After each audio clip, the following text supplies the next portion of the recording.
yet. Just the sound of altitude. Below you, a city that has spent 500 years convincing the world it is the center of civilization. And here is the uncomfortable truth about Paris. It worked. Not because Paris is the most powerful city, not because it is the richest or the largest or the most technologically advanced, but because Paris, more than any other city in human history, understood that perception is reality. That if you can make the world believe you are the pinnacle of human achievement, you become exactly that. From the window of seat 32A, that city is appearing beneath the clouds right now, laid out with a geometric precision that feels almost aggressive.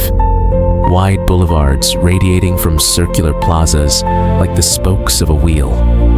A river cutting through the center with surgical elegance. And at the heart of it all, that tower, the one everyone recognizes, the one that has become so ubiquitous, it has almost lost its meaning. Almost. Welcome to seat 32A. We're landing in Paris. And I'm going to tell you something about this city that the postcards never will. Look down at the street pattern first. What you're seeing from this altitude is not an accident.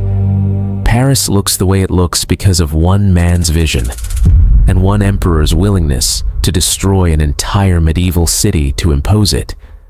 The year is 1853. Napoleon III, nephew of the more famous Napoleon, has just appointed a man named Georges-Eugène Haussmann as prefect of the Seine department. His mandate is extraordinary. Rebuild Paris, not repair it, not expand it. Rebuild it from scratch. The Paris that existed before Haussmann was a medieval city of narrow, winding streets, overcrowded neighborhoods, inadequate sewage, and, most importantly for Napoleon III, revolutionary geography. The narrow streets of old Paris were perfect for barricades. Every decade or so, Parisians would drag furniture and cobblestones into the streets, build walls across the alleys, and stage another revolution. It had happened in 1789, 1830, 1832, 1848. Napoleon III was determined it would not happen again. Haussmann's solution was elegant and brutal simultaneously. He demolished approximately 20,000 buildings. He displaced 350,000 people, mostly the poor, mostly from the city center, to the periphery. And in their place, he drove 12 great boulevards through the heart of the old city. Wide enough that artillery could be deployed, straight enough that a cannon could fire from one end to the other. The Paris you see from this window, those wide, perfectly aligned avenues, those uniform Haussmannian apartment buildings with their zinc rooftops and their wrought iron balconies, is not ancient. It is not organic.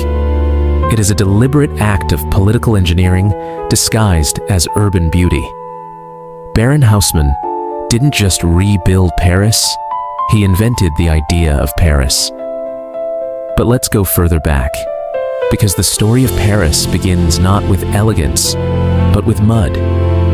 The original settlement here, founded around 250 BC by a Celtic tribe called the Parisi, was built on a small island in the middle of the Seine. The island that is now called Île de la Cité, the island where Notre-Dame Cathedral stands. The Parisi chose this location for the same reason all early settlers chose islands: defensibility. Water on all sides. Easy to defend, difficult to attack. The Romans arrived in 52 BC, defeated the Parisi, and called the settlement Lutetia, from the Latin word for mud, because that's what it was: a muddy, marshy, unremarkable provincial outpost on the northern edge of the Roman Empire. Nobody in the ancient world would have predicted that this muddy Celtic island would become the self-proclaimed center of Western civilization. And yet, what transformed Paris from mud to myth is one of the great contingent accidents of history. The Frankish king Clovis chose Paris as his capital in 508 AD. Charlemagne, the first Holy Roman Emperor, was crowned in a church not far from here.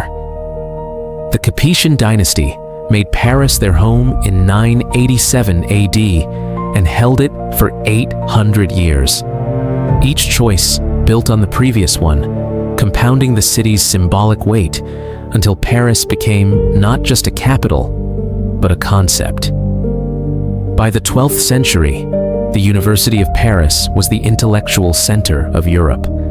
Scholars came from across the continent to study here: theology, philosophy, law. The idea that Paris was where knowledge lived, where civilization was produced, was already taking hold. Notre-Dame Cathedral, that Gothic masterpiece on the island below, was begun in 1163 and took nearly 2 centuries to complete. When you look at it from this altitude, what strikes you is not its beauty, but its ambition. Medieval builders with no computers, no steel, no modern engineering, deciding to build the tallest, most complex, most light-filled structure ever attempted, and succeeding. The flying buttresses visible from above are not decorative.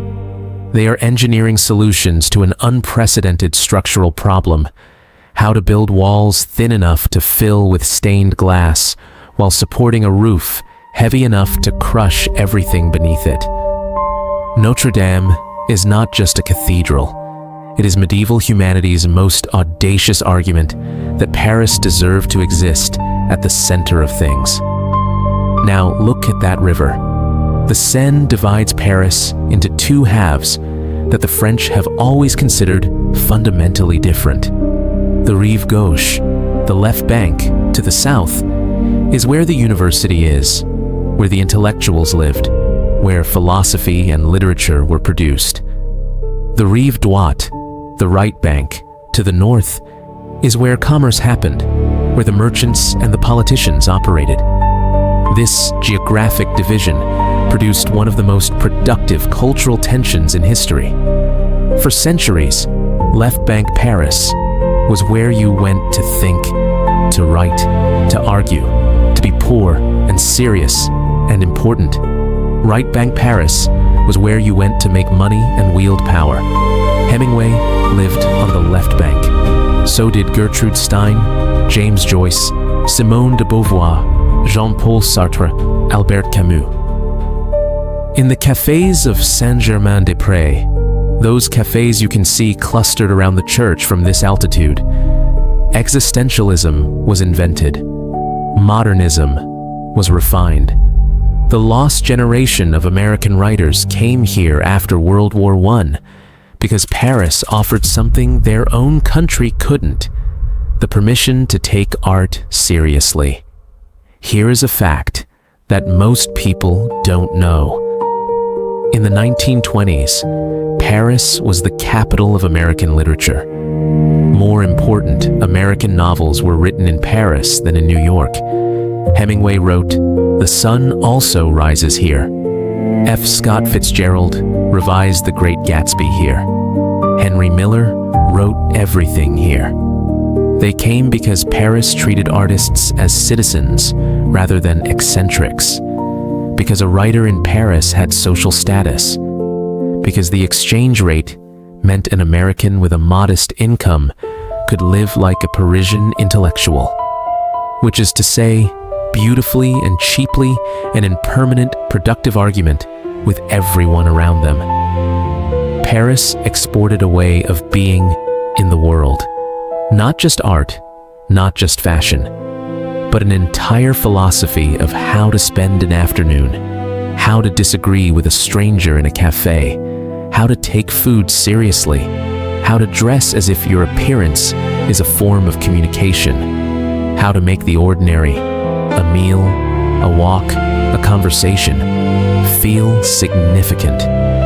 No other city has ever exported a lifestyle so successfully, and no other city has ever been so deliberately constructed to make that export possible. But here is where the postcard cracks. The Paris that tourists visit, and 50 million of them come every year, more than any other city on earth, is a curated version of the city. It is the 2nd arrondissement and the 6th arrondissement and the area around the Marais. It is the Paris that Haussmann built, cleaned, organized, and pointed at the world like a propaganda poster. The real Paris, the Paris where most Parisians actually live, is somewhere else entirely. Look beyond the center from this altitude. Look at the banlieues, the suburban ring that surrounds the city proper. Those dense, gray, high-rise neighborhoods stretching in every direction beyond the périphérique. The ring road that separates Paris from its suburbs like a moat separates a castle from the outside world. The périphérique is one of the most socially significant pieces of infrastructure in Europe. It is 35 kilometers of highway, but it is also, effectively, a border. Inside the périphérique, white, wealthy, expensive, beautiful. Outside the périphérique, immigrant, working class, underfunded, invisible. France has the largest Muslim population in Western Europe. Between 5 and 6 million people, approximately 8% of the total population. The majority of them live outside the périphérique, in the banlieues of Seine-Saint-Denis, Clichy-sous-Bois, Bobigny. In the housing projects, the cités, built in the 1960s and 1970s to house the waves of immigrants from France's former colonies in North Africa, West Africa, and Southeast Asia. These are the people who built modern France, who staffed the factories, constructed the infrastructure, served in the restaurants. And they live in a Paris that the tourism brochures have never photographed. In 2005, the banlieues exploded. 3 weeks of riots across France, beginning in Clichy-sous-Bois, after 2 teenagers died fleeing police. The images of burning cars in the Paris suburbs shocked a world that had only ever seen the Paris of the Eiffel Tower and the Café au Lait. The French government declared a state of emergency, invoking a law originally designed for the Algerian War. The irony was not lost on anyone. France's colonial subjects, brought to France to build the post-war economy, living in conditions that required a colonial-era law to suppress their protests. This tension between the Paris that presents itself to the world and the Paris that actually exists is the defining fact of the contemporary city. And it is a tension that no amount of Haussmannian elegance can fully conceal. Let's talk about revolution, because you cannot understand Paris without understanding that this city has been the most politically volatile urban space in the modern world. The French Revolution of 1789 did not just change France. It changed the vocabulary of politics for every nation on earth. Liberty, equality, fraternity. These were not just French ideals. They became the founding language of modernity. Every subsequent revolution, American independence had already borrowed from French Enlightenment thought. But 1789 gave the world a template for popular uprising that has been reprinted in every language ever since. The Bastille, that medieval fortress that Parisians stormed on July 14th, 1789, stood approximately where the Place de la Bastille is now. Look for it from the window. The column in the center of the circular plaza marks the spot. The Bastille itself was completely demolished within months of its fall. The people of Paris dismantled it stone by stone and sold the pieces as souvenirs. Even in revolution, the Parisians had entrepreneurial instincts. What followed the revolution is one of the most extraordinary and terrible sequences in modern history: the Reign of Terror. Approximately 17,000 people officially executed by guillotine, including the king, the queen, and eventually most of the revolutionaries themselves. The guillotine was not placed in some distant square. It was here, in the center of the city, in what is now the Place de la Concorde, that wide, elegant plaza by the river where the Egyptian obelisk stands. The obelisk was brought from Egypt in 1833 as a gift from the Egyptian viceroy. It stands on the exact spot where the guillotine stood. Most of the tourists photographing it don't know that. Paris has a remarkable capacity to make its most violent history beautiful. After the Revolution came Napoleon. After Napoleon came the Restoration.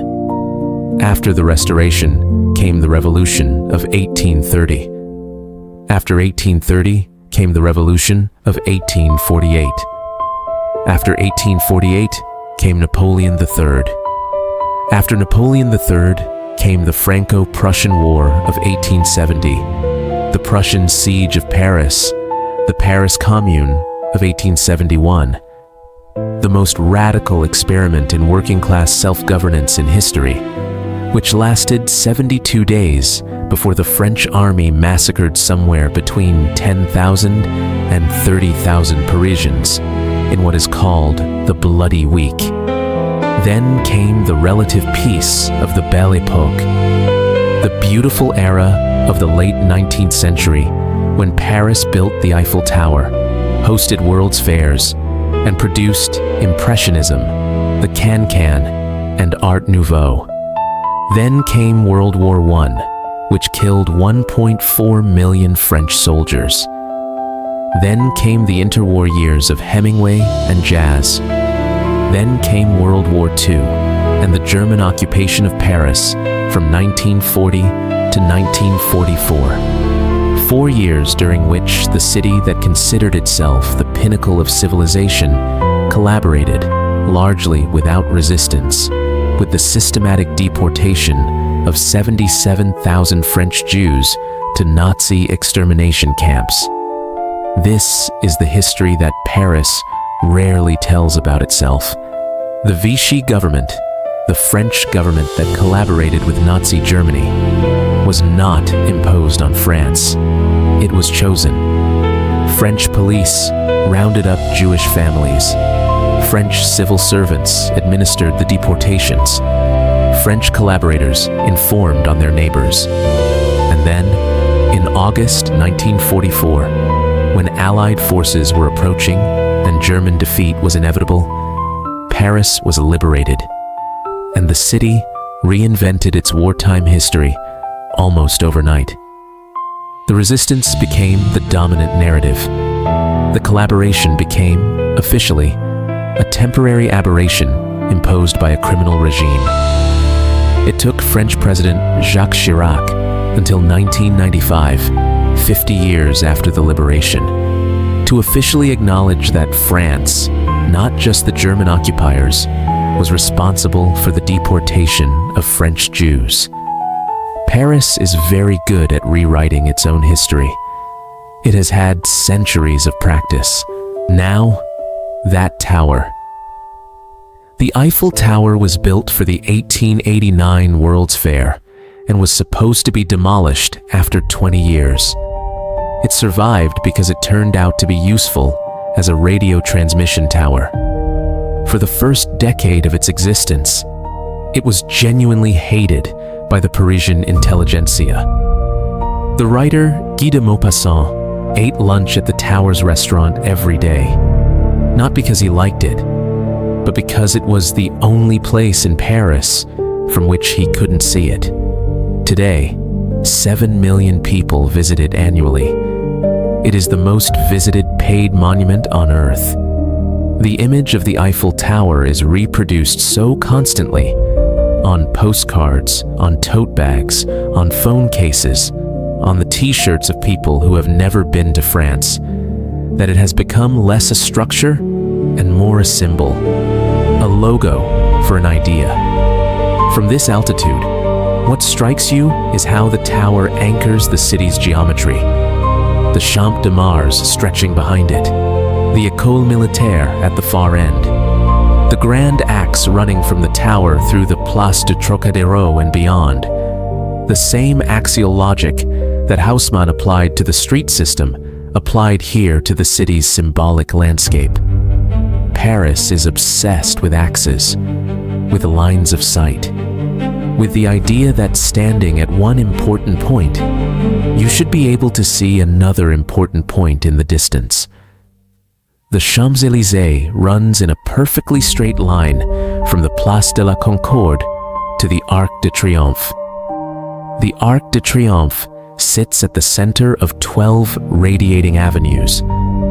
When Haussmann designed this junction, he was literally making the city legible from above, creating a pattern that only makes sense from altitude, as if the city were designed for the view you have right now.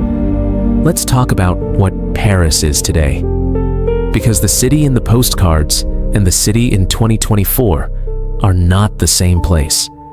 Paris has a population of approximately 2.1 million people within the city proper, making it, by European standards, surprisingly compact.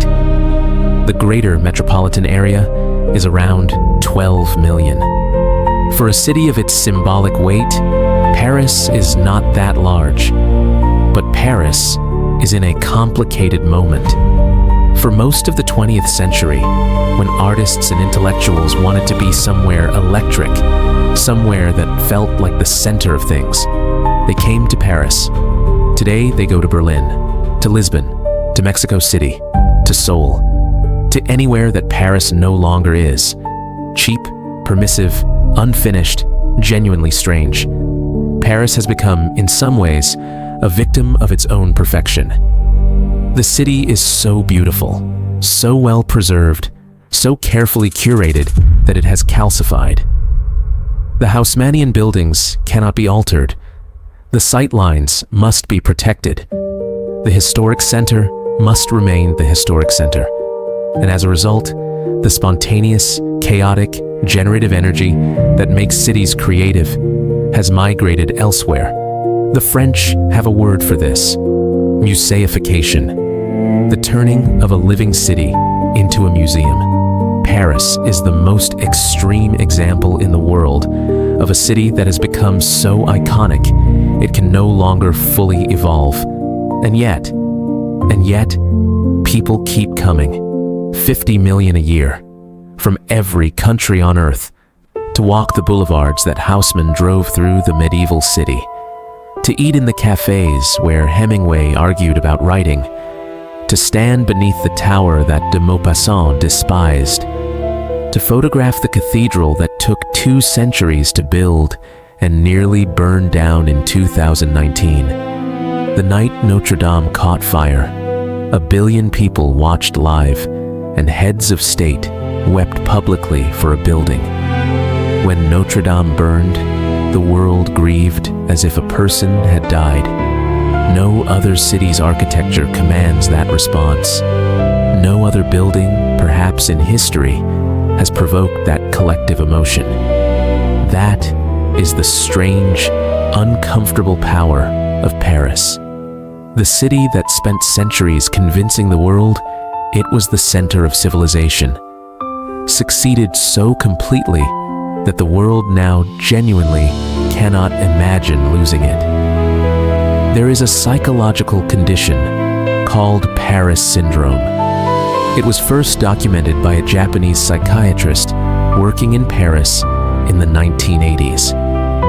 Paris syndrome affects primarily Japanese tourists, though others experience it too, who arrive in the city with expectations formed by decades of idealized imagery and find that the reality does not match the dream.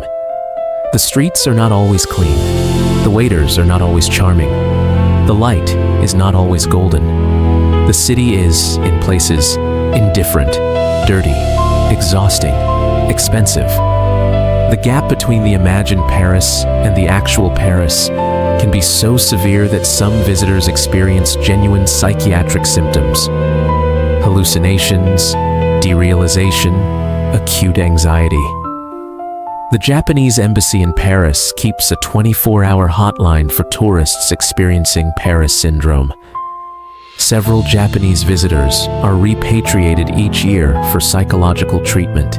Paris syndrome is the most extreme expression of something that everyone who visits Paris experiences to some degree.